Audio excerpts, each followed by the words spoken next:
first things that they'll say is, well, what value do you bring? They're going to start with their degree, their job, and all these things that are great. But as a man, if I'm supposed to be financially stable and providing financial stability to you, how valuable is that to me? And so that's it. This is a me world. This is a very narcissistic. Look at my personal stats. I'm in an all-star game. But the real players know you won't get respect because you want the personal success, but the team success should outweigh it every time. Think of more than just your struggles, your situations. Just go help somebody else out. And when you help somebody else out, it's going to encourage you. It's going to show you that, I have problems, but maybe I don't have their problems. And it's going to give you purpose. It's going to give you fulfillment. It's going to give you those things that you're naturally needing that you're not getting on the path that you're currently on. And sometimes those things are there to spark you to want to do something different. So I never found a person who finds an area where they want to give back and they do it and they feel worse.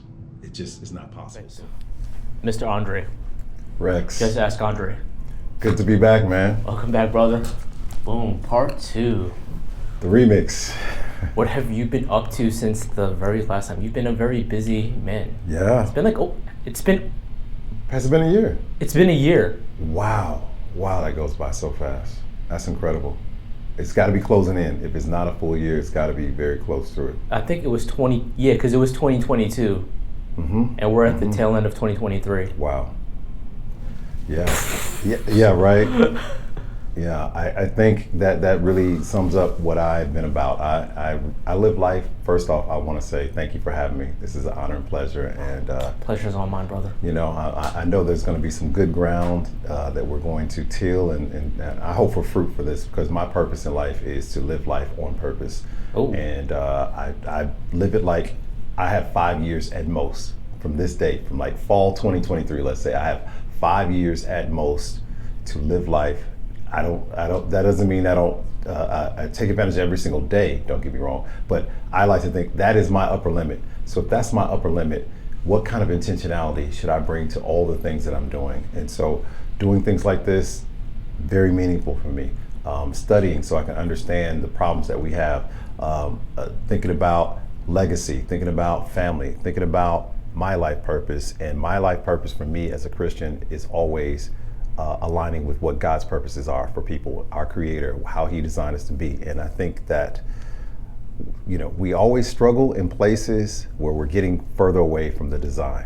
Mm-hmm. And so what my life has been in this last year since I've seen you is kind of pulling some things back and taking some different approaches because I've had my own personal frustrations with dating, with relationships, with trying to figure things out. And so I've moved from Tampa, which I love Tampa. Tampa's fantastic, but Tampa wasn't always the best place for me from a dating perspective. So now I live in Colombia, not as in South Carolina, as in South America. So that's one major change. You skipped across entire continents. You can look at it that way, or we can say I returned to my early roots. I actually went to South America for the first time when I was 19 years old. Stayed there for a whole summer. I worked on a minor in international engineering, studied at the University of Buenos Aires, Spanish and economics, and I had an internship. So this is always who I've been. This is just a natural aspect of my, just like my calling. I went to an international studies high school. My sister and I, we hosted foreign exchange students from Europe. I went to Mexico when I was 12 years old as an inner city black kid, single parent family. My parents were divorced. Dad was always in my life, but my mom had the wherewithal to take me somewhere internationally very early. So I had a passport and was doing this for a long time. So now I'm almost 40 countries in and have already lived in Mexico before. And now it's Medellin, Colombia. You were never going to stay in one place. But that's just not in your DNA. I think yes and no. So we'll see, because the last 5 years, Washington, D.C., Mexico, Miami, Tampa, now Medellin. But prior to that, I was in Chicago or Chicago area within 2 hours for 45 years. Now, even though I'm moving to Medellin, I'm a traveler. I mean, I did 15 countries, 30 cities, and 40 US cities. It's like a tennis match, right? In 2020 to 2023, during the COVID years, when most people are just like at home, I was taking advantage of the cheap deals, the lack of lines, and I'm just not afraid of those sort of things. So Yeah, I could fly to Thailand for like $800. right, Yeah, I was like, right. like that's a round trip. Yeah. Why not? Again, live life with intention. I do love to travel. I love to learn about other cultures. I love the food. I love the energy of the people. I think that's the part that I didn't fully realize how important that is to me. And just my own personal energy, me being able to be the best I can be, and just, as we talked about last time, coming out of the matrix. Love the US, always will be home, but we're sick. We have a sickness. There's a disease, I think, that it's like radon in the basement. You don't smell it, taste it, it's odorless, but it's hurting us. And we're just not, our energy is not what it used to be. Our mentalities are not what they used to be. Our traditions are not what they used to be. And not all progress isn't good, and it's not always progress. It's just a veiled form of regress to things that are harmful. And I think that kind of leads us to where we are as men, right, in this country, trying to figure out, as guys who want to be traditional, who want to have families, who want to provide traditional value to a woman, how can we find traditional value and reciprocity as traditional men? So tell me more about this sickness that we've got going on in this country, and how does that differ from Colombia right now? Yeah, that's a great question. I think the sickness is, we have been designed to be certain people. And what I mean by that is, there's a design for men, there's a design for women. We're not the same, we're very much the same, but we have some unique differences. One of the sicknesses is trying to mesh it all together. And unfortunately, I put this on men first and foremost. We have overemphasized things that are masculine nature traditionally, meaning being successful, making a lot of money, high achievement. These are things we are hardwired to want to pursue as men, because part of our purpose is doing, and especially doing in the physical, right? This is why guys just like tinkering, right? Because you tinker, you fix something, it makes you feel good. And little boys, they play with Lego objects. blocks. They play with Lego boxes. They play football where there's rules. There's certain things we're just structured to want to do. But girls, you know, they naturally love playing with dolls. They love nurturing things. They love people sort of things. They love to connect. Combing hair. Right, all these kind of things, right? And we have over celebrated the quote unquote masculine things, so much so that I believe we made women feel like they don't have value. I mean, look at how it used to be something in the 50s and 60s. It's a beautiful thing to have a family, to stay at home and raise your family, to do those kind of things.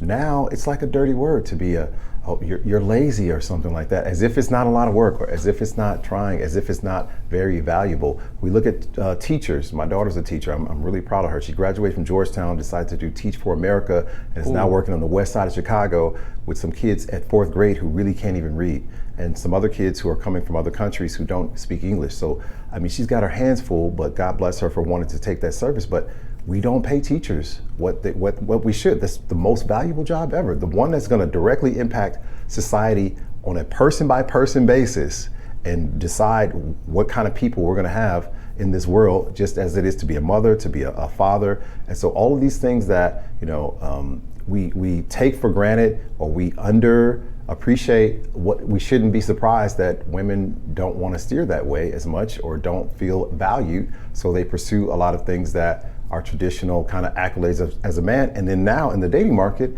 some of the first things that they'll say is, well, what value do you bring? They're going to start with their degree, their job, and all these things that are great. But as a man, if I'm supposed to be financially stable and providing financial stability to you, how valuable is that to me? Yeah, I could honestly give two craps about that.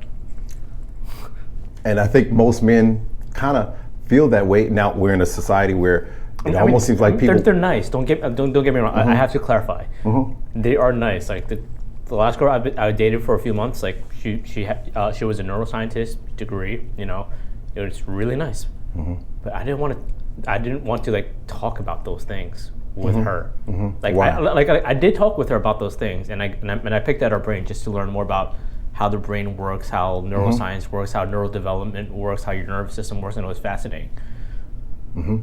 but that's not going to land me in bed. You took it right to the core. I mean, we have to be able to be okay with being honest as men and what we want, and it's not all bad. And yes, sex matters to us, but I think if I could appreciate what you're saying, being able to have those sort of intellectual conversations, that's very important.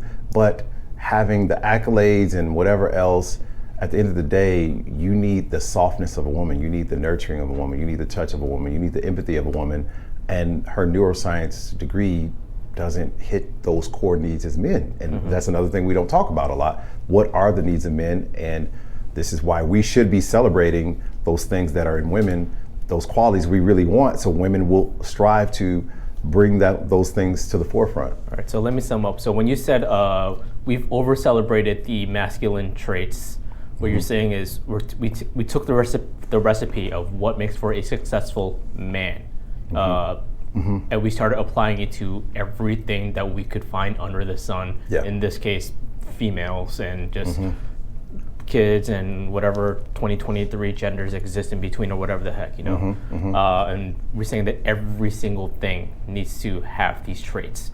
Because on the surface level, that sounds like it's a great thing. Everyone becomes successful, everyone gets a degree, everyone becomes smarter because the three things to run a system are smart people, resources, and and a system of management.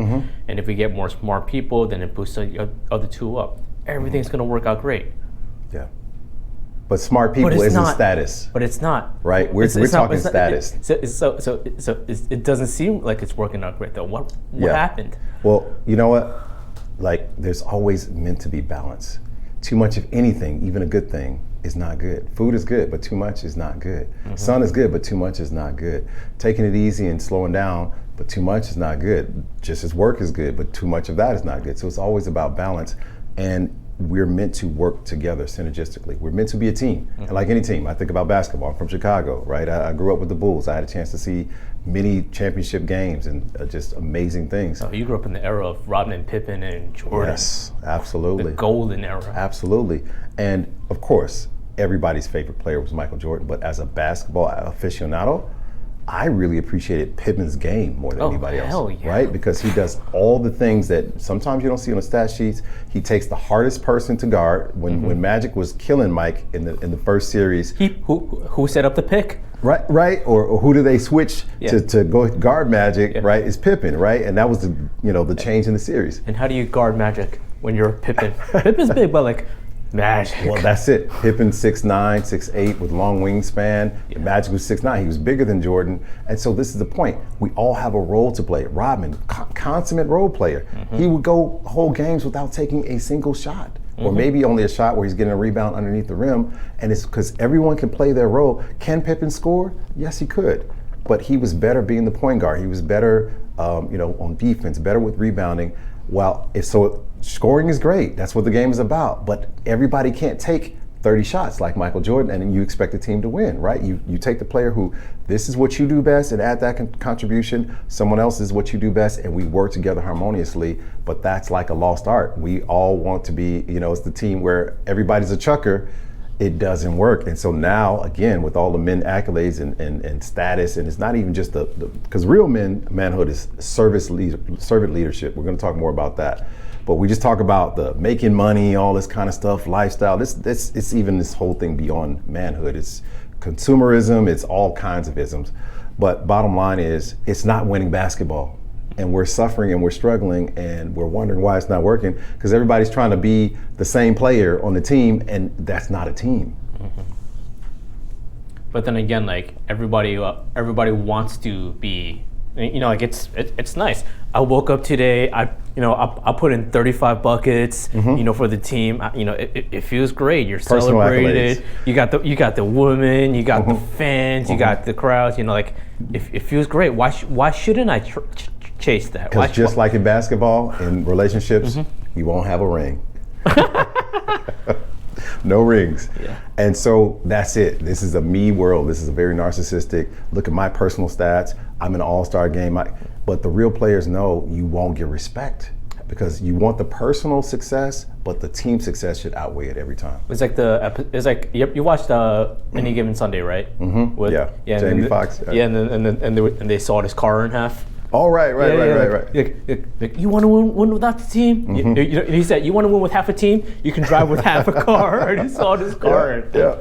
So it's just the same thing. So how did we get to this point of individualism, individuality? Because this country's 200 years old now, right?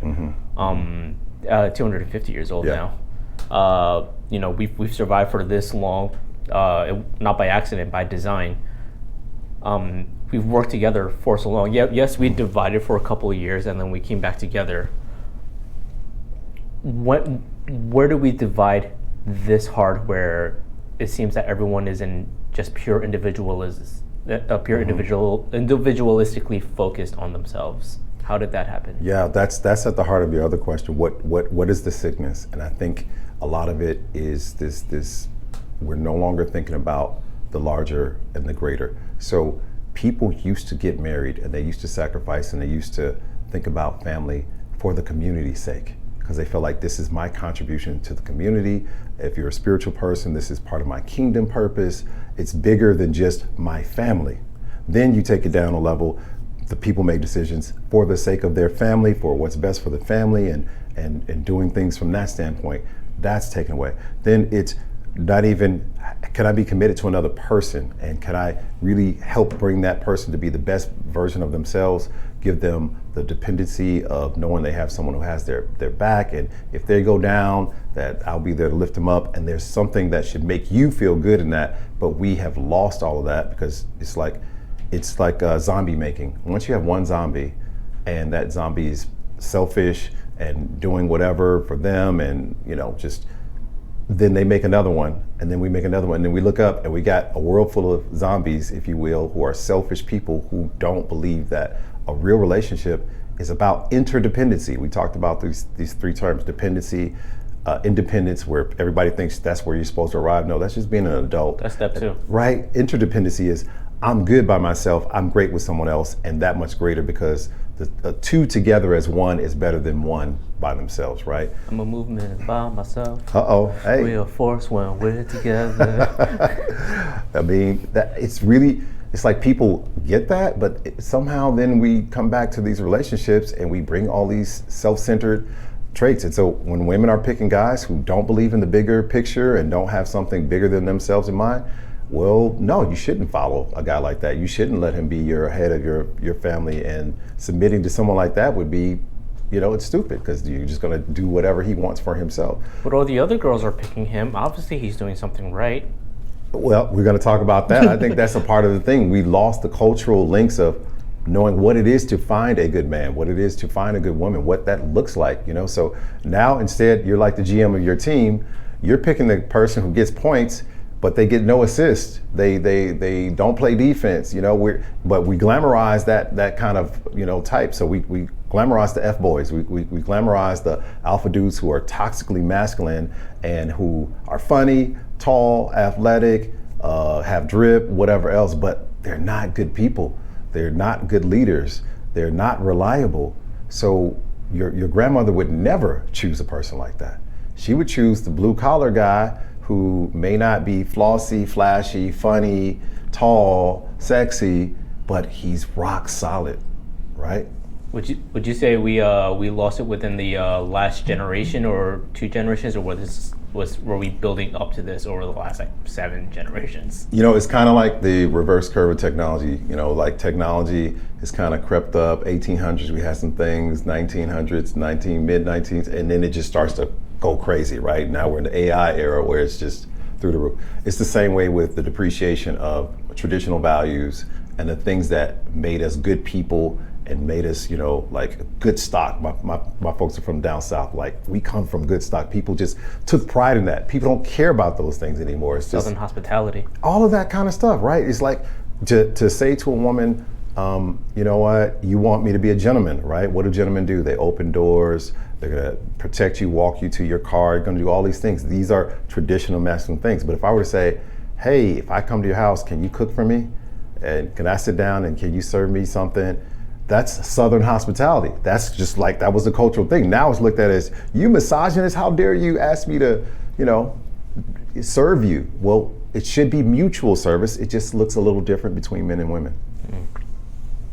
It's funny because as you were describing that scenario, a part of me felt a little confused. And it didn't feel confused. It felt a little disturbed by it because I think that's the New York City part of me, because I grew up in New York City. And that expectation was never there for me. Like when I went to another girl's house, it was, I just went there just to chill and, obviously, try to get in her pants.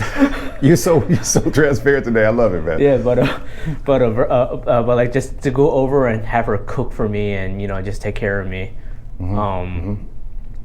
That like almost sounds weird, right? It feels weird to say, but at the same time, like there's also a deep, visceral, primal part of me that's going, yeah, that would be really nice. You would love that. As a man, that means a lot to you. Yeah, and if a woman does that for me, I'm gonna protect the shit out of her. Like 5 dudes break into her house, I'm gonna end all 5 of those dudes' lives immediately over this woman who can cook for me, take care of me, wash my clothes. I'm gonna go out. I'm gonna make so much money, and I'm gonna buy her all kinds of nice stuff because she can hook up a steak.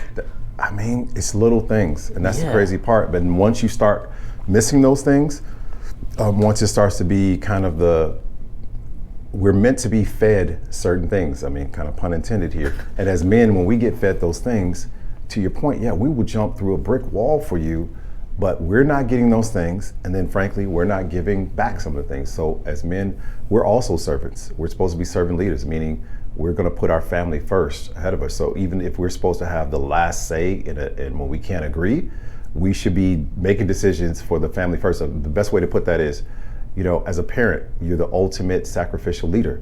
Clearly, you have to be the leader as a parent. You can't have the child be the leader. But what happens? If you don't want to get up at 8 o'clock in the morning to take your child to dance class, you're a selfish parent. You're like, okay, I don't want to do this, but I love my child. I'm going to do this. I'm going to help them with homework. I'm going to do all these things. So as men, we should be servant leaders to our wives, to our family. So it's not like this one directional submission. And what does that word mean? That's like a trigger word. It means I'm subordinating my personal preferences to the overall mission.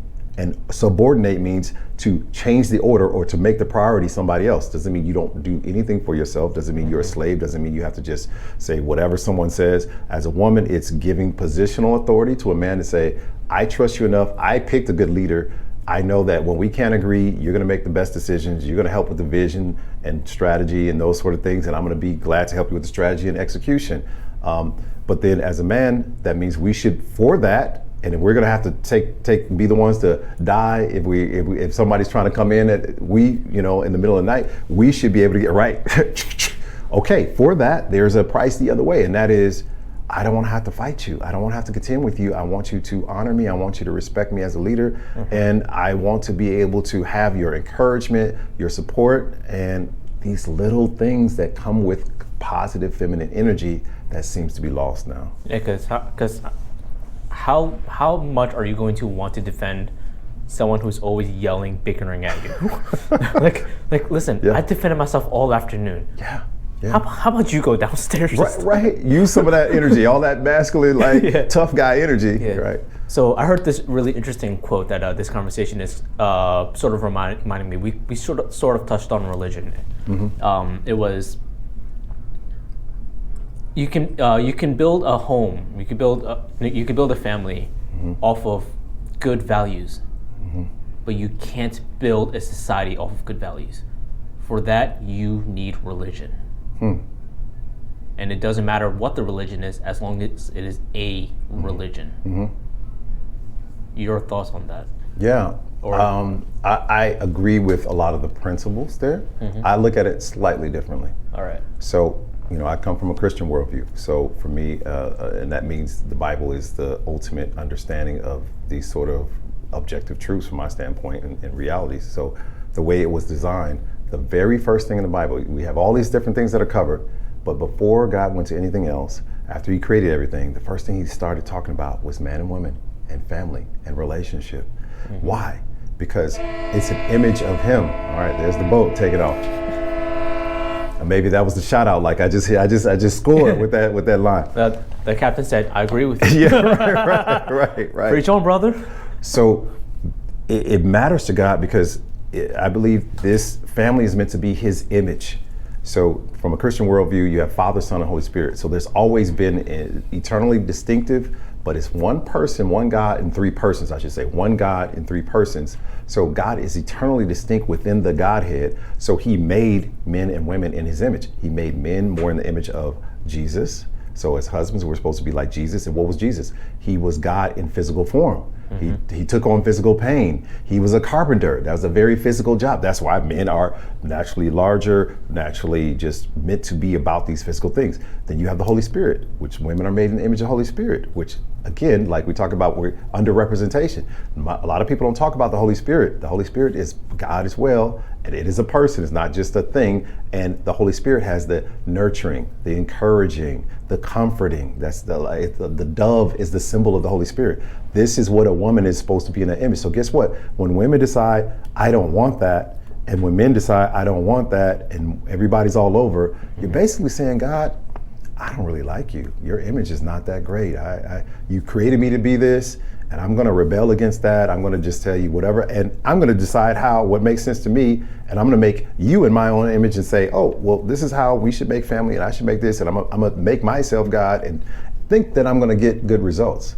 Right? When you literally made family to be a representation of you so that you're an invisible God, we can see you through the way that we interact. And so what also He started, because it's the building block for everything. So this is why I would say, if you have strong families and families are truly operating in the image of God, then society by nature will come. So there was family first, then there were other institutions. The church wasn't there wasn't communities, there wasn't anything else. It's supposed to be one man, one woman, and God, and a three-person partnership that then would grow and expand and multiply. And society can shape things and grow, but we're reproducing as people through a union, right? And so if we are able to get that reproduction going right, then you got the next generation that's better and continuing on good things. And then you build society from that. But when you don't have that framework, that foundation, when the foundations are broken, what will the righteous do? Even people with good intentions, you have broken foundations, and that's exactly where we are in this very broken world. Society,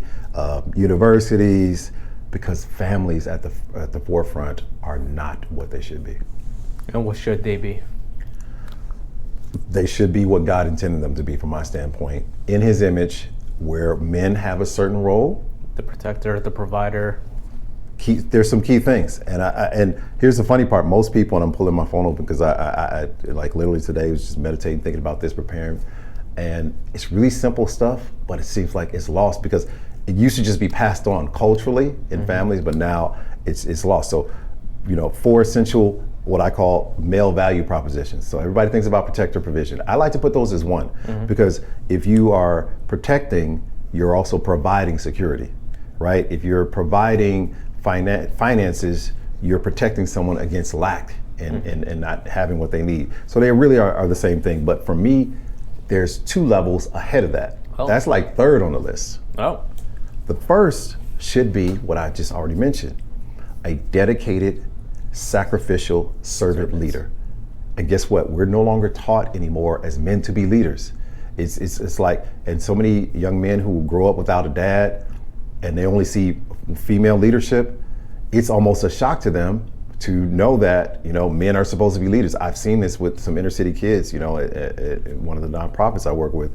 They literally like, wow, I didn't realize men are supposed to be leaders. This is how far we've gone from it. And then now women, of course, are like, I don't want that leadership. I just want a man who'll go on my program and I want to be out ahead, until it doesn't go right, until there's some problems. But that's what we're supposed to be. But again, sacrificial and servant oriented. And I think a woman who knows a man who's truly committed to her and the family first and foremost, and is capable and is wise and is committed, they want that. But of course, so many men are not those things. So then you don't want that kind of leadership. Second one, communication, issue resolution, and demonstration to dedication of needs. So everyone is always going to come in with baggage. Everyone's always going to come in where they haven't figured everything out, but it's about how can you work through it as a couple. So if you can communicate well, if you can resolve issues well, if you can demonstrate to the other person, I haven't figured this out, but I'm truly committed to meeting your needs, then they could be patient, you could have confidence, you could work through it. We don't build those skills anymore. We just say, oh, let me just go match somewhere else. Let me just get chick on the side. Let me just, it's just everything is so microwave transactional. No one sticks to anything or commits to anything, and they're not focused on the other person's needs. And if we're both focused on needs, we'll race each other to the top on needs. What do you think about some of those principles? So the very, very first one, servant. No, I absolutely love it. There's no disagreement on there, because, in my opinion, as soon as you're able-bodied and you're healthy and you're capable, fuck it, even if you're not healthy, like we're all servants of something. Doesn't matter what it is. Some people are servants to their vices. Yep. You have to choose who you're a servant to. Some people just, all they do is they serve themselves, and they become selfish, and then they don't move forward in life because all they're doing is self-serving.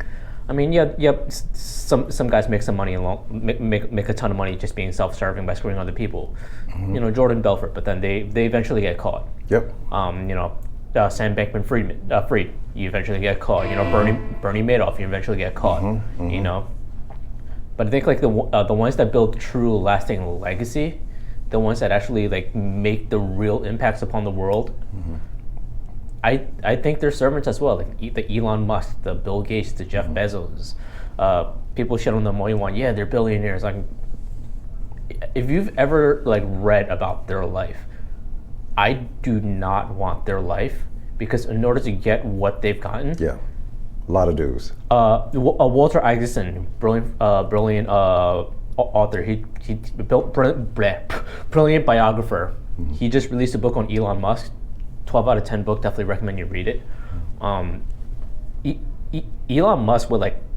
There were some days where like his friends would just open up his office door, and Elon's like planked on the floor, like just in the middle of the afternoon, like covered in his own drool. Wow. Because he's just that tired and burnt out. Like and they have to like shake him up, and he's like, I can't get up right now. Yeah. Wow. And like and this is like the sacrifice it takes to build to that level. And because they're serving, who's Elon serving? Well, he's serving his C-suite. He's serving his shareholders. He's serving his employees, his engineers, even the janitors. Because if he doesn't keep innovating, if he doesn't keep building, Tesla goes down, SpaceX goes down. You want another crash in the economy? Let's lose two $600 billion companies. We're all gonna feel that. And people like him are very, very conscious of this. So. And plus, he has a family of 10 freaking kids. Wow, I didn't know He's that. serving all those people. I'm like, I don't want to serve that. Yeah. I'm gonna serve on a much lower scale. I'm cool with serving a company of 1,000 or under. I'm okay with that. Yeah. Even that, right? Even that gives me headaches. I had 40 people in my company at one point in time, and I'm under 20 now. But man, everything you're talking about, when you carry those households on your back, and there's no room for you to be tired and sick or mentally not well and emotionally not well, because if it's like Jordan, right? You got a cold, whatever, you got to get out there and find a way to get a dub, because take this Tylenol, get to work. Yep. Yeah, like when I was recovering from rhabdomyolysis the other day, I was still at home on the computer, still maintaining the system, so trying to make sure that my sales reps can submit their orders. Manly deeds, man. It's because the reality is like if some guy woke up one day and decided he doesn't want to go to his job and do it anymore, and his job is to maintain the power plants that provide power to my house, right? I'm gonna feel some kind of way about that. Absolutely. So we 100% we are servants, no matter what. That's and there's no getting around that. You're and if you fail as a servant, you fail as a man. Yeah, that's the essence of manhood. Yeah, and the higher status you are, the harder that fall is going to be, and more people you're going to take down with you. Yeah. But at the same time, we should be striving to become better and better servants. Absolutely. And we shouldn't get the rewards of certain things until we have proven ourselves. 100%. You know, and you're actually preaching right now. You know, I ask funny questions, and when I look at the Bible, I'm like, why was it, you know, it says, and God made this, and it was good, and it was good, and it was good. And for the longest, there was no part about it not being good for Adam. Mm-hmm. And then it eventually said, and he was alone, and it wasn't good. So I'm like, where's the, it hit me. It was good for him to be alone at first. Mm-hmm. Why? Because he had to prove himself, I believe, for 30 years, because I think he's the reverse of Jesus. Jesus was 30 years before he started his ministry. So for Adam, I believe he was by himself working for 30 years, working the garden, showing to God he was proven and worthy. And then when God said, okay, I can trust you've worked well with these things, with the animals, with the garden. Now I can give you something way more precious, something way more delicate. Now I can bring a woman into the equation, and now it's no longer good for you to be alone. It was good, and so he had to show himself approved. And this is another concept. You know, men should not get that, you know, kind of wife or whatever else until another male figure who knows what it takes says, you got it. I approve that. And women, you should not, in my opinion, believe you can figure it out if he's a worthy guy without some consultation for another guy. So that's why, you know, it's always this tradition of, well, you gotta get permission from my dad or this male figure. Well, there's a root to that. Just like the tradition of the male figure then walks the bride down because God literally created Eve and walked her to Adam. And then what happens? You go from one last name, your dad's last name, to another man's last name, because he's literally passing the mantle of responsibility. You need to be a cover. You're not her dad, but you need to be like that kind of a figure that is going to sacrificially serve her, try to lead her, try to be whatever she needs and do whatever it takes. And I'm counting on you. And if it's your name on it now, you own this, buddy. And if you own it, you need to act like it's your butt, even more than your butt on the line, like something even more valuable. That's the essence. I'm entrusting you to take care of this living, breathing, sentient human being that's going to produce more living, breathing, sentient human beings that I played a part in building this sentient, breathing human being. Creating, raising, all of it. For the last 20, 25 years. Don't fuck it up. Right. And I'm trusting you. Yep. And I'm gonna come see you. Right. No. And I'm gonna come see you. Right. Click clack. Don't mess up. Right. Yeah. And that's a lot, right? So women have to think about, are you dealing with that kind of man? You're dealing with the man that you respect on the level that you respect your dad, if you have a respectable dad, right? Not just he's hot, he's sexy, he's swag. What does that have to do? He makes me feel some kind of way, and we have chemistry. Right. But this is the Matrix. The Matrix has, I love entertainment. I'm an MC, I'm a poet, I had an album out. It's great, but there are aspects that are terrible because entertainment has been used to put not only the messages out there, but it's the images.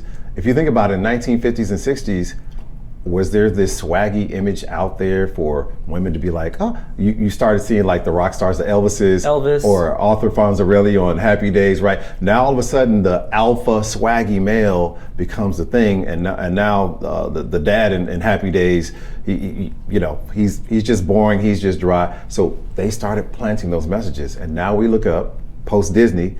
On one hand, every girl thinks she's a princess and deserves like the best prince and the alpha super swaggy guy. And then they all think that that's who they should be going after. And they're not realizing, A, it's not realistic, but B, those traits that we're putting out there as like these ultimate masculine fantasy. Chris Brown, do you really want Chris Brown as your husband? Yeah, it's super fun to go out on a date, and yeah, it's a flex as a girl to say you pulled something like that and flex. You can think, oh, I can turn this tiger into a lamb. No. How's that working out? No. How's that working out? Ask Rihanna. Oh, we're in Tampa, man. This is hometown. But just as an example, though, right? And the funny part is, it used to be back in the day, girls did that. You're a teenager, you didn't know any better, or maybe by the time you got to your early 20s. But this stuff is going on all throughout, where they're still late 30s chasing these toxic dudes until the point where they have outrun a lot of their market value, especially if you want a good man who wants a family. You're not even able to give him 2 or 3 kids at this point, chasing the wrong kind of a thing, and same for men. It over glamorizes women's physical beauty, their sexiness and all these other things. But And she's gonna take care of you. She's gonna be nurturing. She's gonna, when you come home, you're gonna be able to put your head in her chest, and she's gonna care about how you feel. You're gonna get that nice home cooked meal where, without saying anything, she knows what you like, and she's already got it prepared for you. The kind of stuff that makes you have that energy, like you talked about. When you're Elon laid out on the floor, but you got somebody that will ride with you and just knows how to hold you down. Man, what guy doesn't want that? But instead, we're chasing big button smile, the chick that's hard to get or whatever else, and it's just. It occurred to me the other day I don't know if you watch like the Whatever podcast or Fresh and Fit. Mm-hmm. It's the ones where like that where it's just the two guys who are the hosts and then they just surround the table with like Fresh and Fit, gorgeous women. Yeah. I was looking at and it occurred to me the other day. It's just I'm like, in my 20s I would have rated like all those chicks a 10, but I'm like 3, 3, 2, 3, 2, 2, 3, 3. Okay, that one's a 7. She's pretty cool. Yeah, and it depends on what context. If you're talking about recreational use, yeah. But if you're talking about like I want to have a girlfriend or wife material. Yeah, no. Like girlfriend, wife material is 0, 0, 0, 0. Okay. Even recreational. Even use. Recreational, I'm just like it's. Wow. Because I look at it as anything that comes into like my sphere of energy is going to have an influence on me, and I'm going to have an influence on it back, right? Yep. And if I continuously surround myself with low quality women that I wouldn't bring home to mom, that's going to have tremendous influence on me over and over and over again, no matter how strong my boundaries are. Yes, sir. So my boundaries shouldn't even be able to let them in. Yeah. So that's why, again, like recreationally, they're 2, 3, 2, 3, 3, 3, 2, 3, 2, 3. And then girlfriend 0, 0, 0, 0, 0. I love it. Yeah. So, speaking of which, I did want to ask you, like, what is your opinion on like the Fresh and Fit podcast, whatever podcast, like all these podcasts, like there seems to be like a very popular thing on social media movements right now where it's like a counter culture to feminism. It's counter feminism, and a lot of them are talking about like red pill this and a lot of the content. I'll be honest, it actually seems like they're just trashing women in general really hard, and part of me agrees with it, but a part of me also has a bit of a problem with a lot of the way they're executing it, and I don't entirely. I agree with some of their messaging, the men's, but at the same time, like I find a lot of discomfort in it, and I'm not sure why. So I'm curious as to what is your perspective. I'm really glad you brought this up because I consider myself to be in the red pill space, which means, like in Matrix, you no longer just in this simp world, in this I don't know why things aren't working and have no clue about female nature. So really it just means you've been awoken to know modern women, modern feminism, as we like to say, because we don't want to get YouTube.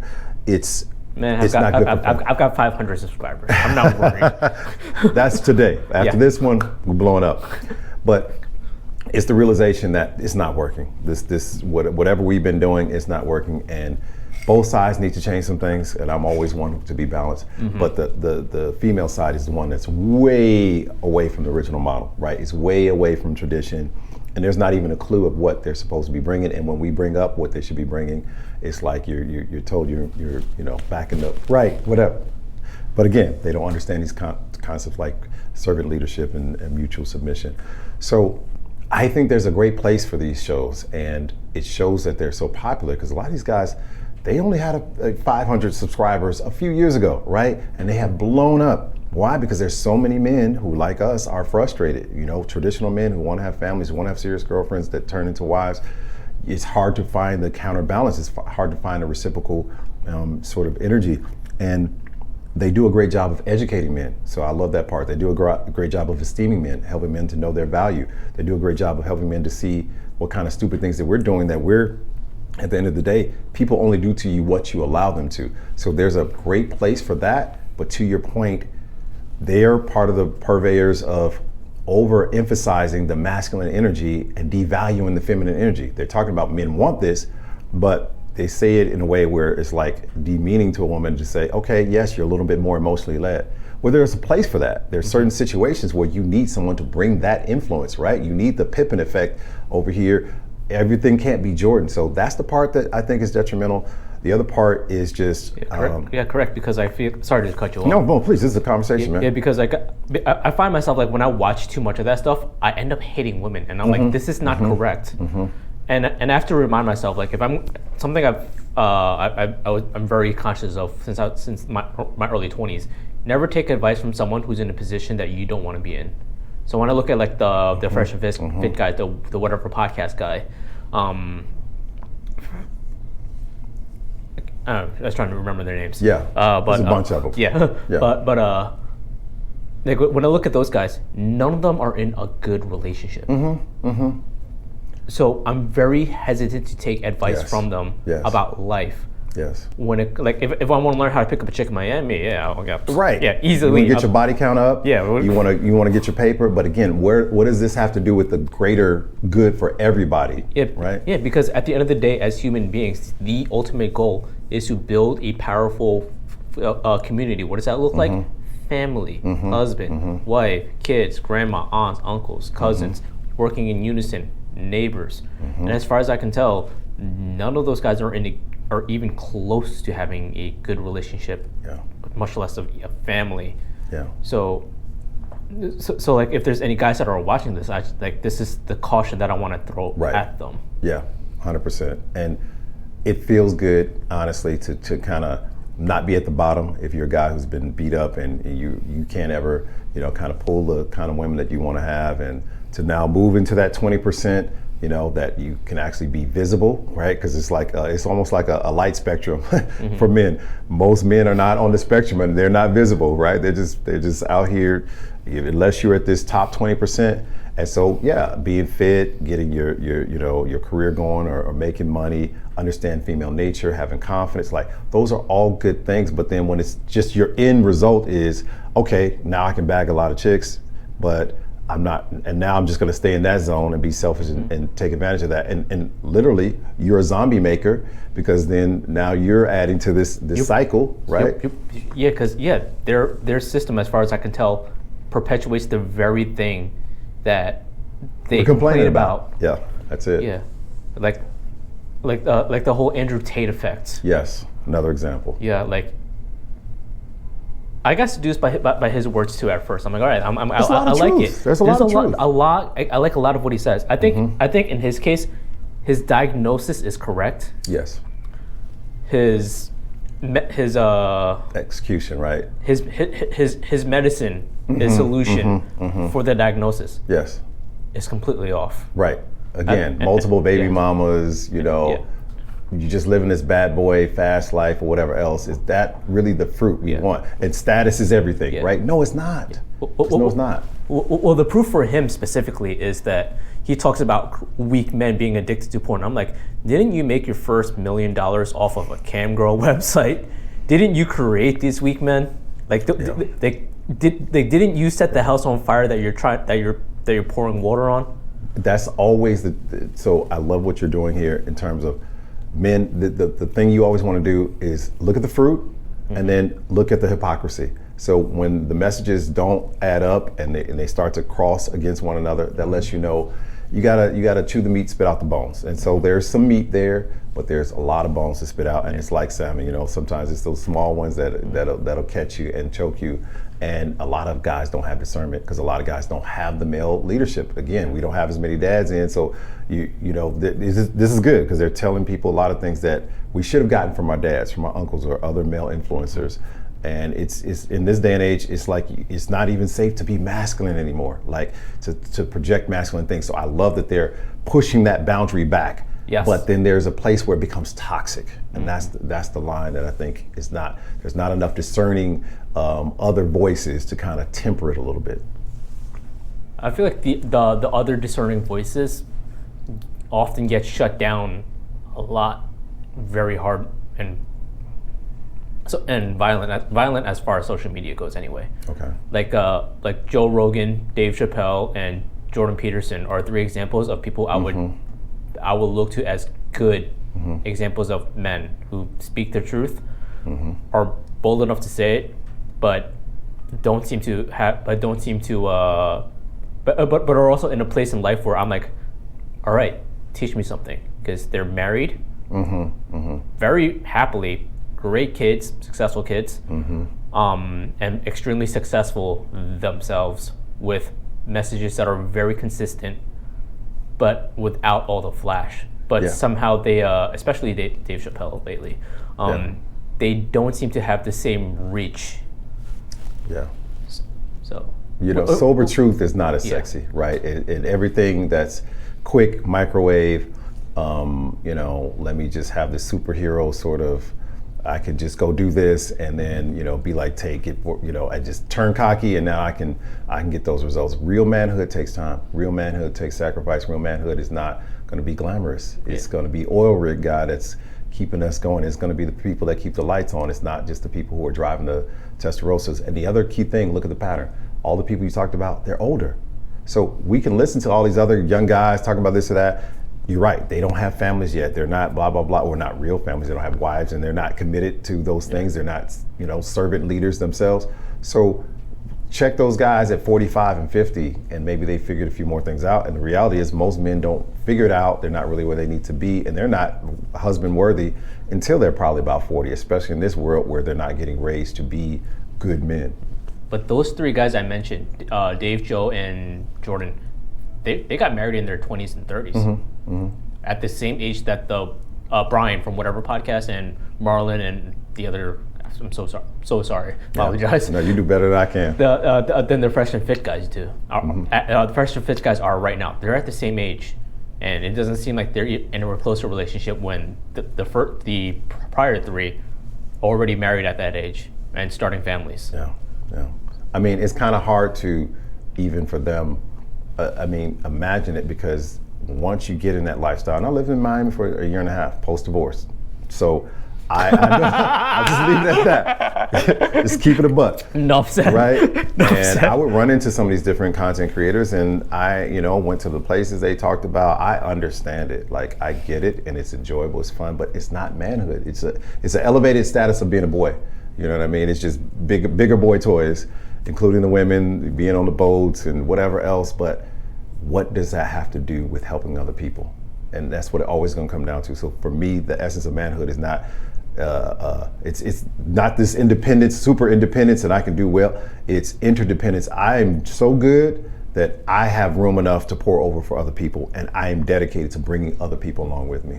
So is it too late to return women back to, should we even return women back to their traditional gender roles, or do we change and adapt with time?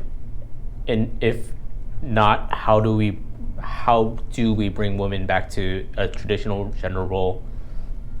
Same question for men. Yeah. Those are sensitive topics. I always say, look, I have two daughters, so it starts with me and how I raise my daughters and what kind of mindsets and what kind of examples I show them so they can see what a good man is and they can also understand the kinds of things that a good man wants. You can move out the sun if you need to. Yeah, I was thinking like I was watching your right eye twitch. Speaking in, yeah. And so I never like to tell people what they should do, but I encourage people, if you want X or Y results, if you want to be happily married, you want a husband that's going to be loyal to you, that's going to be these are the things you need to do first as a woman to show yourself worthy that these very rare men, right? There are plenty of them. And I don't even like to say very rare. They're plentiful if you start taking out all of these income and other limiting things, height and all this kind of stuff. There are a lot of good men, but you also need to know how to be a good woman to those men so that you could actually attract the right men. This is what that looks like. And so I think that's the carrot that has to be put out there, because for women, they're naturally wired to want to have a stable, safe situation. They're not without the toxic things of the society, without being hurt and all that. Their default is, I want to have one really good man and dedicate myself to him. That's less of their challenge. Men, we have more of that natural proclivity to kind of want to sample the menu across the board. Women, it feels safer, it feels better if they have one high quality man. So if you can help women to see this is what that looks like, this is how you get those results. Because even if you get a good guy, if you don't know how to treat him, it's still the same thing. So it's not just attracting him, but it's retaining him, and retaining him in a way where he's going to treat you the best way possible. Here's what that looks like. It starts by knowing what men want and being committed to that. I mean, it's really simple, but it's that. And then also to help them to also take accountability for this society that you have to live in, this world full of trash, a lot of it has to do with the fact that, you're picking bad men. It has to do with the fact that you're not as committed to being mothers, that family is a tertiary priority for you. Most women nowadays, it's like, let me have my fun, let me work hard and have all these career accolades, and then somewhere after there's family. If I go back to the Bible, there's nothing about Eve having this whole other life. It's literally, as soon as she was created as a whole, full woman, she got guidance from God, so she had some male guidance, and then she went right into family life. So that's when everything was perfect, where there was no sin, so that is the model. God in the flesh, Jesus, his mom, very young, right? But somewhere they say between 13 and 16. So there wasn't this, let me wait till I'm 35 and done all this stuff and freeze my eggs and then try to go back. Oh no, you're old as hell by 35, especially in biblical times. And just by biological standpoint, you're geriatric pregnancy from 35 on. Yeah, so 75% of your eggs are gone at 35. Yes, and there's surveys. Women don't have to like this, but there's surveys. Men 18 through 60, their preference physically is women between the age of 18 and 25. And we're genetically, I believe, wanting to want the more fertile women. So it's Proof like of that, look at Victoria's Secret models. Well, until they just changed the formula. I heard they changed it, and then they went right back. Yeah, that lasted about 3 months. Right. And then they just said, yeah, we're not that woke. We need that money. Yeah, man. So this my basic platform is there's a prescript here, and regardless if you're faith-based or whatever else, there's an obvious design here. And if we stay within the framework of the design, the way this is supposed to work, we get good results. Mm-hmm. And like people talk about different people who maybe don't believe in the Bible, but they live out the principles and the values, like financial things. There's not a surprise why certain countries have a lot of people who are very successful financially because they follow the prescripts, and that's their cultural norm. Thou shalt not kill, thou shalt not commit adultery, thou shalt not cover thy neighbor's belongings or thy wife. We the lender, not the borrower. Here's what interest looks like. Here, put things away. Just there's a right way to do things. It really is. And then there's a way you could do this if you want, but don't come back and then complain about the results. That's my piece. So like, if you want to do it your own way, own that. And I think we all are getting to that point where we're all frustrated. So maybe we need to think differently. So it sounds like we're at we're nearing an inflection point where where feminism hit its peak, and which created the rise of the Red Pill movement, and they're about to meet and then just collide and just create a big bang effect. It's happening. It's happening. And then from there, what? Well, I think there's still stages. So like one thing we're seeing some impact because now we're not there yet. We're not there yet. We've got another. And what is there? Year. Right, there's going to be manifestations. So there's market correction. So I like to look at the dating scene as like any economic market, right? It's a free market system. And so now women are experiencing this awakening of men where they're like, okay, I'd rather just be by myself.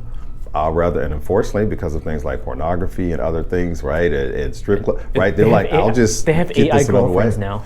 AI girlfriends. Wow. So they're literally having conversations. They're having Wow, bro. If they've gotten to the point where they've programmed personalities into voice, so you can actually call your AI girlfriend, talk about your day, and she's like, "Oh, that's so sweet." And I forgot there was this one company that turned the feature off for 15 minutes. Mm-hmm.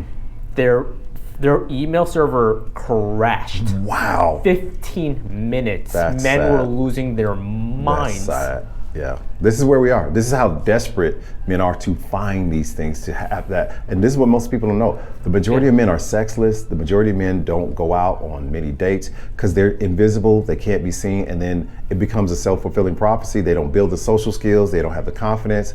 And women can smell that a mile away and they don't want it. So it's like, so there's these different adjustments. So then coming back to the women's side, so now we have the soft girl movement. So now they realize like women don't want all these hyper masculine traits in, men don't want these hyper masculine traits in women. We want soft feminine women. So they're like, oh, I'm not gonna just push this independent boss chicken anymore. Mm-hmm. I'm gonna be a soft girl and say, I want a man to take care of me.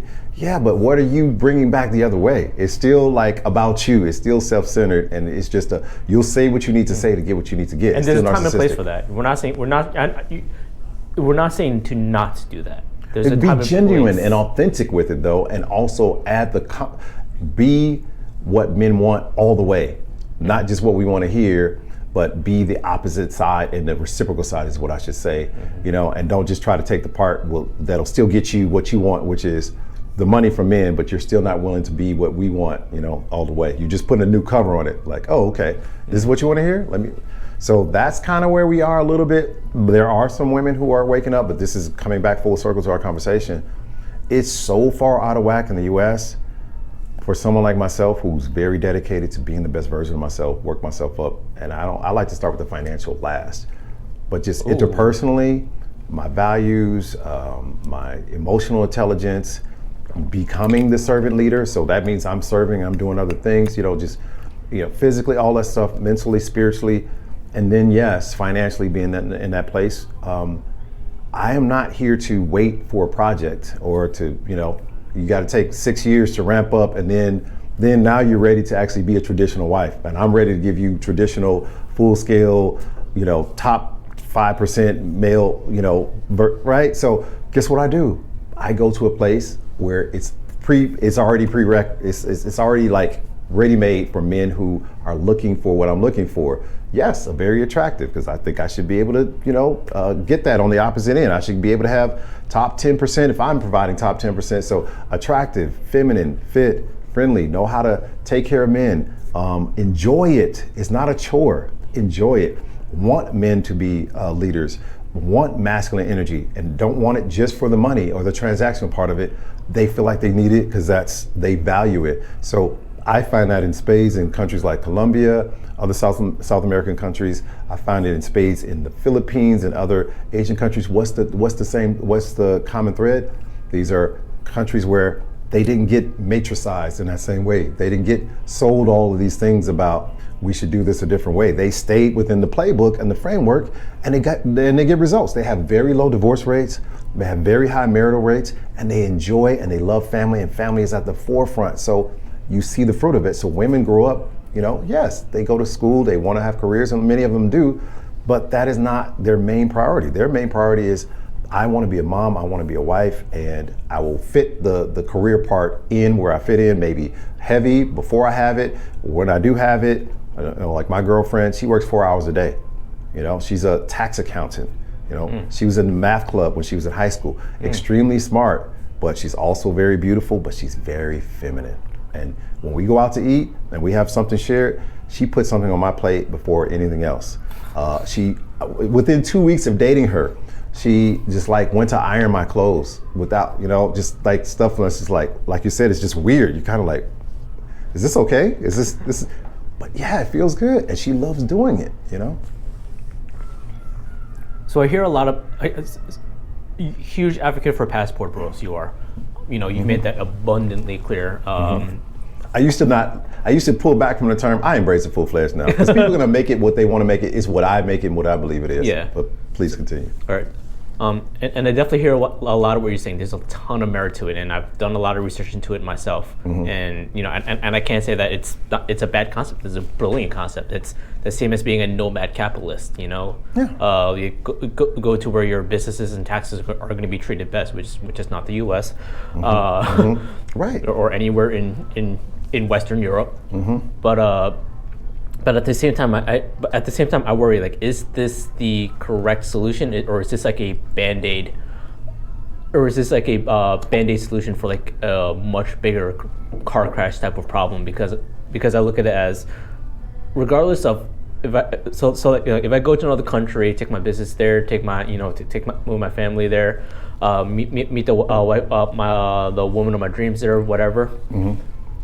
The U.S. is still gonna rot probably even faster because it's losing all its good men. It's essentially a white flight type of situation. You're gonna get a Camden, a Detroit, a Atlantic City, where all the people with resources moved out, and then those cities fell into decay and disarray. And when I think about those things, it kind of worries me, because I like fixing things. I'm like, I want to fix this nation. Yeah. Do I have what it takes to fix this nation? Probably freaking not. Who knows? But at the same time, it's like one of the reasons I do this podcast is to find people like you that I can have conversations with, that we can share with and create, a ripple effect that, that creates a net positive for society. And I believe that conversations like this are where it's had. And I fear that if I, if I leave this country and I abandon it, and well, I'm not abandoning it. You're not abandoning it. You're right. And so my approach to it is wrong. You're absolutely right. And I'm answering my own question as I talk. I love it. Yeah. So let's even, you talk about it on a national level. We could also talk about it on an ethnic level, because that's a really big thing in the black community. Oh, if you're a black man and you're a passport bro and you're going overseas, you're dating other women, are you abandoning your race? And we are already so screwed up and all the good men are leaving, and where's your allegiance and alliance? So the first thing, this is where people are so dichotomous. They want to think it has to be one or the other. Who I choose to be with in terms of my girlfriend or my future wife does not mean I have to no longer have any contributions or commitment to things like my community, my ethnic background or group, or my country. Yeah, Jay-Z built a whole basketball stadium in the middle of Brooklyn. Right. Well, it's not either or, it's both and. And so for me, I still have a place in Chicago. So I live in both places. I'm still raising my kids. I was married, so I'm still raising black children, right? So, and I'm still here to support my ex-wife, who is primarily African American with a little bit of Asian mixed in. And then I go to church in Chicago while I'm there. I'm on a advisory board for a nonprofit called By the Hand Club for Kids, which is all about kids in the inner city. I have my own nonprofit, and then I do content. And if I could be very candid, my content, particularly like on TikTok, 80 to 90% of my followers over there at this point are women, and 80 to 90% of those women are African American women, right? So I am teaching these principles. I am trying to help black women in America probably more than anybody else. I'm here for everybody, but that's who tunes in to help them to understand. My last video was, what does it mean to be feminine?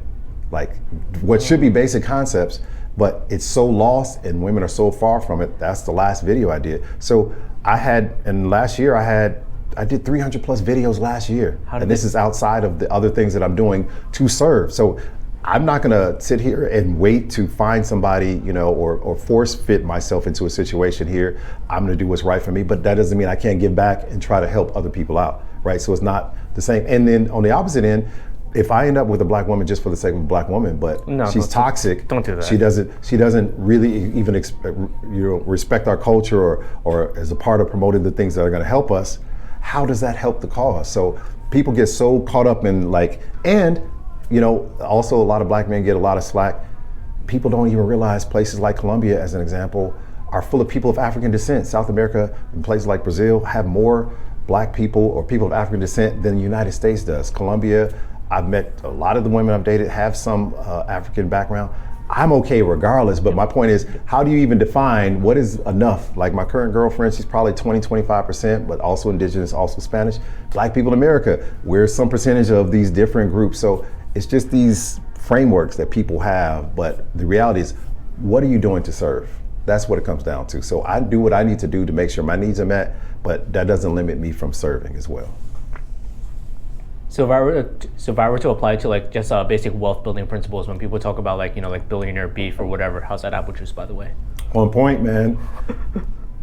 I mess with this. You just put me on. Oh yeah. Let's look at the sponsorship. I think we can work something out. There you go. But so like a lot of people, they have like billionaire beef is what I like to refer to it as. They just hate people who have more money than them. And they say like these people don't give back, whatever, they're selfish. I'm like, do you know like billionaires and millionaires like support more charities? Like one millionaire, just not even billions, 1 millionaire at the 15 million level probably supports more charities than like you and all your friends combined. Yeah. But the only reason they're able to do that is because they became a millionaire. Yes. And then a billionaire. They're well. Yeah, you can't meaningfully support a nonprofit, monetarily anyways, unless you have the resources to do so. So if I were to equate this back to just relationships, in order to help save women, men, Western society. Kids, right? It really comes down to them, right? In order to save the kids, you have to get you and your own family into a certain place first. In order to do that, you need to start a family. In order to start a family, you need to find the right partner.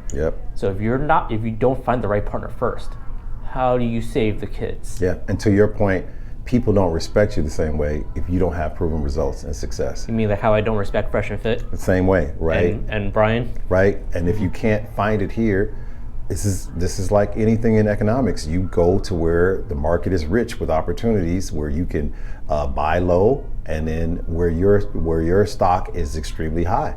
And when you're selling yourself to other people, they value what you bring. So in other countries, it's not as big of a thing that you're over 6 foot tall, because a lot of these other countries, the average height of a man is like 5'7", 5'8". In other countries, it doesn't mean you have to have 6 figures.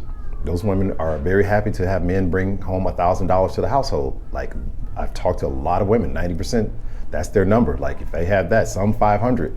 At most, it's usually 12 to 1,500. So this means a man who makes $35,000 a year can look like a financial rock star over there, right? Third, you also are dealing with a lot of women who are not as caught up on the flash and the sizzle. And in fact, that turns them off. They don't like the overly men who lead with money, men who are just too super swaggy, whatever else, because they know usually what comes with that is not only insecurities, but more so, these aren't men who are reliable. These are not good husbands. These are not going to be good fathers. So they know how to select the right men. And then also there's the age gap thing. They don't think that way. They know that the older a man is, the more likely he's going to be responsible, established, right, and done with all the playing. And so they're tired of their guys being, disloyal. And if they do have a heavy problem with having kids out of wedlock early, but they usually make the mistake like one time. And then by the time they're 22, 23, they figure it out and they're looking for a good guy. So when I'm on the dating apps, man, I used to have so many women in their 20s, and I just turned 50, who were like swiping me left and right. And granted, I'm a young looking 50, but still it's just totally different. So, and they know that they're at their prime, and then they're looking for men in their prime, which really probably means between 35 and 50-ish from a marriage kind of ready kind of guy. So just their paradigms and their culture is so different. So that's a great market. So I don't have to oversell or overstate or try to do all the things that you have to do here. They're great women here, but you have to work 5 times harder. It's hard to find a woman who's actually on her health game and fit. Then to get the friendly kind of feminine, soft energy consistently, like you're talking about needles and haystacks, and then women who actually know that they want a man and need a man and feel like that's a priority for them. Now but over there in spades. So for the guys who do make about $45K a year in America here, and it's difficult for them to actually travel to other countries just because a plane ticket there is expensive for them, how should they navigate the dating relationship market? I don't want to say dating. I like to say the dating relationship market. Yeah, no, because that's really where you want to get, right? Because they're two different things. You're right. There's the entree, but this is the real meat. No, I like the way you put that. So the first thing is, I always say, I think people should do what works for them. And I'm not saying for everybody this is for you, but I do think for all guys in this day and age, you should at least check it out, right? Like anything else, you should look online at some different products, and then when you compare what it is on the store, you can be able to know, like, why am I paying 4 times more at this store? Or why am I eating a hot dog that costs $15? Oh, it's because you're at the football game, but you can go buy it at the grocery store for 15 cents, right? So like you should have that kind of understanding of your market value and what you can get for your market value. So no matter where you buy, you at least are doing that with good information. Second, the plane tickets are not that expensive. So going to Asia is a little bit more. Yeah, but that's where I go. Yeah. It is great, and I've done that too. But if you get out ahead of it and you buy it way ahead of time, it's still, you can definitely do $700. And now you say $700. What does it cost to date in America, right? Right? So if you just pull back on dating here, save your money, get your weight up, and then when you go, make it count, stay for a while. But once you get there, this is the part that people don't understand, is so inexpensive. So the average person in Colombia makes about $350 a month. So if they're living off of $350 a month, that tells you what you could do with your cost of living there. And I come down with a month. I mean, you could, out. yes, the answer is yes. And you could be making, so the biggest thing is having a job that's virtual. being able to make money outside of their local economy, that's the hardest part. But if you can make $30,000, as an example, remotely working virtually in a country like Colombia or the Philippines, you could live very well. I almost got an apartment that was $350 a month in a new building with virtual setups, with a pool, a gym, all the amenities, $350 in one of the nicest neighborhoods, right? So it is very reasonable. You can eat lunch, a king's lunch for $3, right? So you could just do all sorts of things that you cannot do in the US, so it doesn't even take that much. And then the women don't expect you to spend crazy money when you take them out. And so it doesn't require the kind of finances that people think. And then even the plane tickets, look, I'm a low maintenance guy. Even though I make good money, I fly Spirit Airlines. It doesn't bother me because they're really cheap going to Colombia. And I've seen flights out of Florida under $50 if you get out ahead of it. Crazy, right? One-way flights. And then when you get down there, I just paid $200 to go to Atlantic City and back. right. And those are not always, but those opportunities exist. And then once you're down there, you can fly to the different cities, $30, $40, $25. Yes. And so we just have to get ourselves out of the American mindset. You just gotta save your money when you're here so that you can apply it. So it sounds like a lot of people who have objections to this they just don't have experience. That's the funniest thing to me. So what you're saying is, if you and I work together, we can create an entire service where we just fly men down to Colombia, to Thailand, to Philippines. People are doing this stuff. And then we can systematize this. And then the next part is, can you introduce, right? Can you set up meet and greets? Do you have a portfolio of women who are looking for foreign guys? Because there's a lot of them, and more, and and the foreign guys, whatever. I mean, it's crazy, man. And I'll just be candid. When I was there, both countries, Philippines and Colombia, in a matter of 2 months of time, I had 50 plus really, really attractive women who, between dating apps, meeting people in person, who were interested, that I could choose from. In both countries, 50 each in just 2 months of time. Now, I may be a little bit more advanced than some people. My Spanish is really good. I'm a traveler. I'm a networker. I go out a lot, and I've worked on my game, just being candid. But even the average guy, I mean, you got Google Translate on your phone. You can work around all these things, and if you are just confident and just give off some masculine energy, you're already going to be exotic coming to these places. You're going to be the different person. And so women are checking for you. They want to see who you are. So it's just a whole different paradigm. And I just feel like men have to experience that, so that no matter what you do, you at least see that, because it's flipped over here. And this place will have you being in such a scarcity mentality. And as great as America is from a dating standpoint, as a man who should have options, it's trash comparatively. All right. So I got time on here for one last topic, and you just touched on something that I think is a good closer. You said that as long as you have some confidence, there's a lot of men right now where they're confident depleted. They're not confident deficient. They're confident depleted. How do men build confidence? More importantly, how do they maintain it? Yeah. That's a great question. And how do they keep it from going out of control?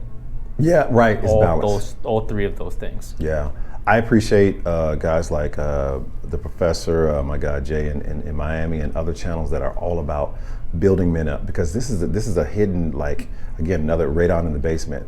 A lot of men are struggling. A lot of men are suffering. A lot of men are self-deleting themselves. And I had a good friend who did that several years ago. Super bright guy, IT guy, challenges, with the wife and all those sort of things. And the worst part was, it still gets me a little emotional, his kids were at my house the weekend he took himself out. So it's always going to be something I'm going to talk about and always be sensitive to, because unfortunately, part of being a man is we thrive on results, on being able to achieve, and when it comes to the dating market, the relationship market, in this particular era where so many men are invisible, you feel like you're worthless. You feel like you can't get results. You feel like, what's wrong with me? And women talk about esteem issues, but men have some heavy, heavy esteem issues right now, because guys who should get some credit, who should get some kudos, who are working their butts off, they still are not seeing the fruit on the other side, and it becomes diminishing. And this is where, again, we need that nurturing energy of women. We need women to tell us, it's gonna be okay, baby. I got you, I'm with you. We need those those home cooked meals when just the world is kicking our butts. Like, this is where I don't believe in this. We don't need each other. Women need us from our survival and like bare bones things, but we need these other things that make a house a home and are very important as well. And when you're in a tough spot, they can make the difference. So first, that means for me as a man, it's work on yourself, have peace within yourself, peace with your God, be just in a good place, because you can't even, deal with women, you can't even deal with other things unless you have that center and grounding. And just constantly working on being the best version of yourself. Work on knowing how to think past your short-term challenges and know that there's better opportunities. There's always help. Know how to communicate. Don't just keep it in. Get therapy. I think that's one of the biggest things. People just won't get therapy, so they just get stuck in their own poor thinking, and then it becomes a cycle. Be balanced. Don't just work all the time. Work out, ride a bike, do things you love to do. Don't just be, in on technology. Like, there's just some of these basic things. Learn how to just be social. Push yourself past some challenges. And then, I think that the next part is, once you can get through some of that, think about something bigger than yourself. That always gives you hope. That always gives you encouragement. That always gives you a reason to put your things in perspective. Give back to some kids who are less fortunate. That's going to help you to realize how blessed you are. What do you mean when you say think of things bigger than yourselves? Because I've seen some guys where they think of the entire world and they fall deeper into the despair. Because they look at the world is so big and I'm right here. I am meaningless. Yeah. And they fall into existential nihilism. Yep. I've been, and it is haunting. I could see it. So I mean it on a relational and human level. So think of more than just your struggles, your situations. Just go help somebody else out. And when you help somebody else out, it's going to encourage you. It's going to show you that, I have problems, but maybe I don't have their problems. And it's going to give you purpose. It's going to give you fulfillment. It's going to give you those things that you're naturally needing that you're not getting on the path that you're currently on. And sometimes those things are there to spark you to want to do something different. So I never found a person who finds an area where they want to give back and they do it and they feel worse. It's not possible. So kids are always a great place, because just their energy, their light, they're just, they give you some of those things that a woman could and should give you, but you can also get it from a kid who's just grateful that you're pouring back in. It also gives you that family kind of connection. And then also to your point, when you work yourself up and you have confidence now and you're doing things, you're remembering why you should have that and what it's about. And it's not just about status, Andrew Tate. It's not just about pulling chicks, Myron from Fresh and Fit. It's not just about, try to flex or whatever. It's something bigger. People need you. As a man, you need to know that you're needed. So all this, I don't need a man, you're telling men you're worthless, we don't want you. So guess what, man? Generate that yourself. Go and help some other people out. Go be a good man to your world, your society, and you'll get that fulfillment of, yeah, people need me, people are counting on me. And when people count on you, you get that sense of, I don't have time to feel sorry for myself. I don't have time to just focus on what's wrong. I have to go do this because they're depending on me. And then it just starts to flow. Final thoughts on the therapy part. I think the reason that a lot of men don't get therapy is because I've been to therapy a lot, so I recommend it. But I've also known a lot of people who've been to therapy and it didn't work out for them, mostly men. And I find that it's because a lot of the solutions offered by therapists often include things like self-love, and a lot of men aren't looking for self-love per se. They're looking for what are the things I need to do? What is the system I need to build to fix myself? So I honestly fear sending people to therapy sometimes, but at the same time, I can't think of a reason why I shouldn't send people to therapy. Yeah. What are your thoughts? I appreciate that. I mean, and it's great to be honest that not everything is an absolute fix, right? Or necessarily a quick fix.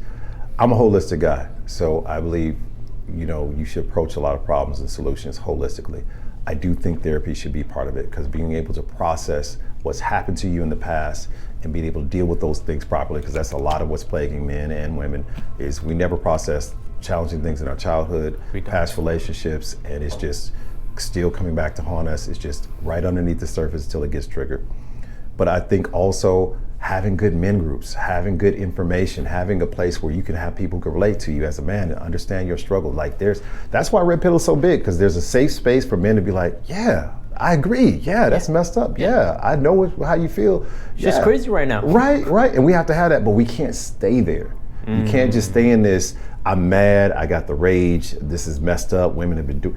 You have to move beyond that, and you have to be about problem solving, and you can't be bitter all the time. You have to be better at a certain time. And so for me, again, the ultimate fix for me is my faith. That's what anchors me and my relationship with God, and just the things and that fatherhood parenting that I get from that relationship. Other male figures. So find some male figures that you can, mentor you to help you, hold you accountable, give you encouragement.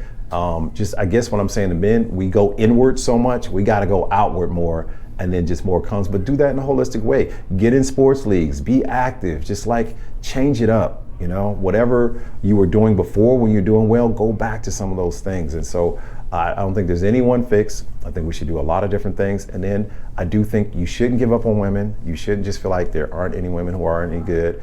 You might want to try different circles. And to what I'm saying, maybe you have to try different countries sometimes, but whatever it is, just be true to yourself, be true to others, and don't give up. Just ask Andre. Maybe you can ask Andre. Thank you, man. This has been so awesome, bro. We're going to have to do part 3. Figure that out. We're going to do part 3 probably in Colombia. There you go. I was thinking the same thing, bro. Medellin, part 3. Or I got to take you to Thailand. I haven't been there. Yeah. Zoom